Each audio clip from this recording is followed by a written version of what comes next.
के बड़ी खबर के साथ जंग के बीच पश्चिमी मीडिया ने बहुत बड़ा दावा कर दिया है। हमास ने 5 दिनों के युद्ध विराम की शर्तों पर 70 बंधकों को रिहा करने की पेशकश की है। न्यूज एजेंसी रॉयटर्स ने यह हमास के कमांडर के हवाले से बहुत बड़ा दावा किया है कि अगर इजरायल की तरफ से 5 दिनों तक कोई हमला नहीं किया जाता तो वो 70 बंधकों को रिहा कर सकता है। ये जो युद्ध इस वक्त चल रहा है उस युद्ध के बीच में सबसे बड़ी खबर है। न्यूज एजेंसी रॉयटर्स के मुताबिक ये बहुत बड़ा दावा किया जा रहा है, लेकिन इसमें भी शर्तें रखी गई हैं और शर्त ये है कि अगर इजरायल की तरफ से 5 दिनों तक कोई हमला नहीं किया जाता तो फिर 70 बंधकों को रिहा किया जा सकता है। इन सबके बीच में इजरायल ने अब इस बात को भी मान लिया है कि उसे युद्ध में दूसरा मोर्चा खोलना पड़ सकता है। लेबनान की तरफ से अचानक हमले इतने ज्यादा तेज हो चुके हैं कि अब हिजबुल्लाह को रोकना उसके लिए बहुत जरूरी हो गया है। गाजा में हमास इजरायल के 44 सैनिकों को खत्म कर चुका है, वहीं अब हिजबुल्लाह भी चुन चुनकर इजरायल के सैनिकों को टारगेट कर रहा है।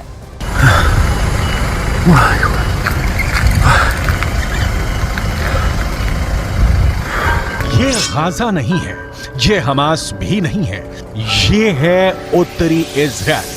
लेबनान से लगे हुए इस इलाके में जैसे जहन्नुम की आग जल रही है। इजराइल अब लेबनान को गाजा बनाने की तैयारी में जुट गया है, क्योंकि हिजबुल्लाह ने इस हमले को अंजाम दिया है। इजराइल और लेबनान बॉर्डर पर हुआ यह हमला एंटी टैंक मिसाइल से किया गया है।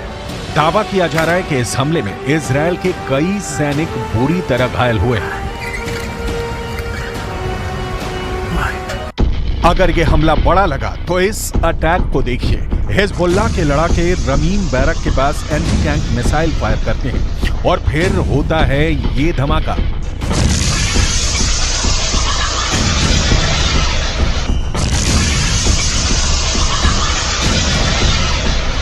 इस वक्त लेबनान और इजराइल के बॉर्डर पर ऐसा युद्ध चल रहा है कि गाजा में हो रहे हमले छोटे लगेंगे। हिजबुल्लाह ने अपनी सबसे खतरनाक स्नाइपर फोर्स उतार दी है।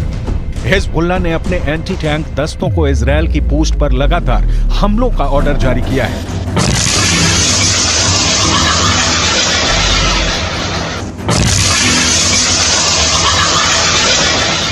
इन धमाकों ने एक बड़ी गारंटी दे दी है।